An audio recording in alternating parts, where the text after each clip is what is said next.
ইস্কনে অনেক রকমের প্রসাদ দিয়ে এবারে একাদশীটা সারা হলো। স্মৃতি হিসাবে মনে রাখার মতো একাদশীর দিনটা কেটেছে, স্পেশাল দিন বলে কথা।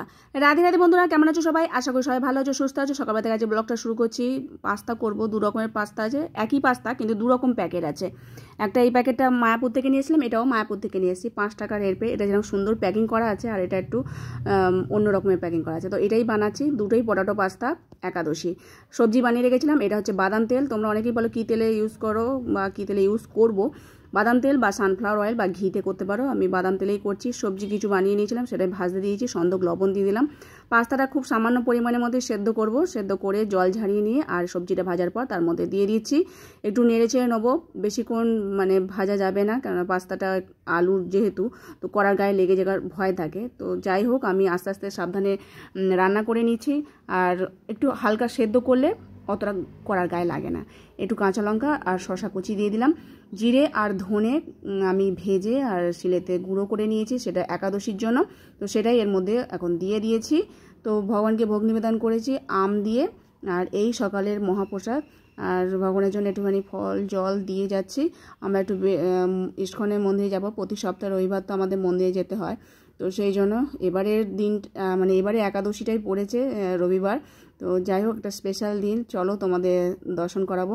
তো দেখি ঝিরিঝিরি বৃষ্টি পড়ছে, কন্টিনিউ, থামে না। তো 3 জনে ছাতা নিয়েছি, প্রভুজি ছাতা নেয় না, ও উত্তরীটা মাথায় দিয়েছে। হ্যাঁ, ঝিরিঝিরি পড়ছে, ততটা ভিজে যাবে না। তবুও যাই হোক, এরকম প্যাচপ্যাচানি কাটাতে ভালো লাগে না, তবু মনে একটা আলাদা আনন্দ আছে। আজকে ভগবত স্বামী মহারাজ আসবেন আমাদের মন্দিরে, সেই জন্য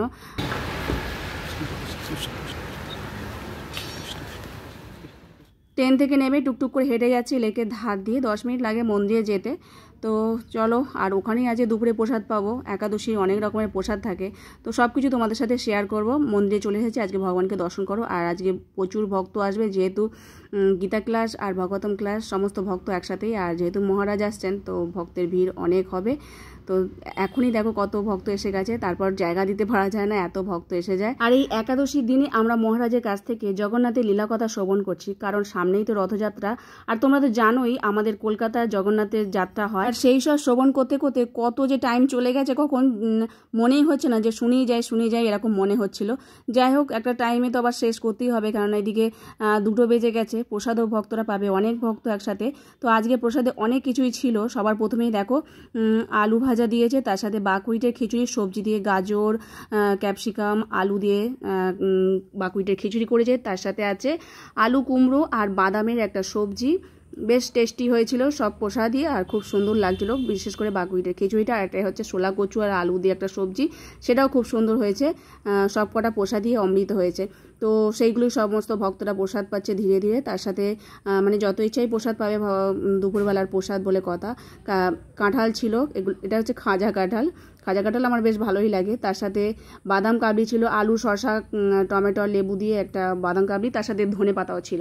আর সবার শেষে ছিল মিষ্টির মধ্যে বাকুইটের হালুয়া, কাজু কিশমিশ দিয়ে করে, খুব সুন্দর লাগে। খাওয়া দাওয়ার পর আমরা আবার ট্রেনের টাইম হয়েছে, এখন পরের ট্রেনটা ধরতে হয়েছে, দেরি হয়ে গেছে। তো স্টেশনে এসে বসে আছি। এটা হলো সন্ধেবেলা।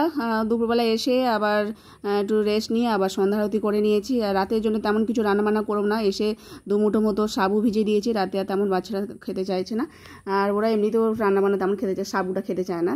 যাই হোক, ওই অল্প করে করেছি। আর একটুখানি আলুর পাঁপড়, রাধাকুণ্ডি থেকে যে পাঁপড় নিয়েছিলাম সেই পাঁপড় ভেজে নিলাম, আর মাখিয়ে ভগবানকে সেবা দিয়েছিলাম। এই রাতের প্রসাদ আজকের মতো পেটে শেষ করছি। হরে কৃষ্ণ।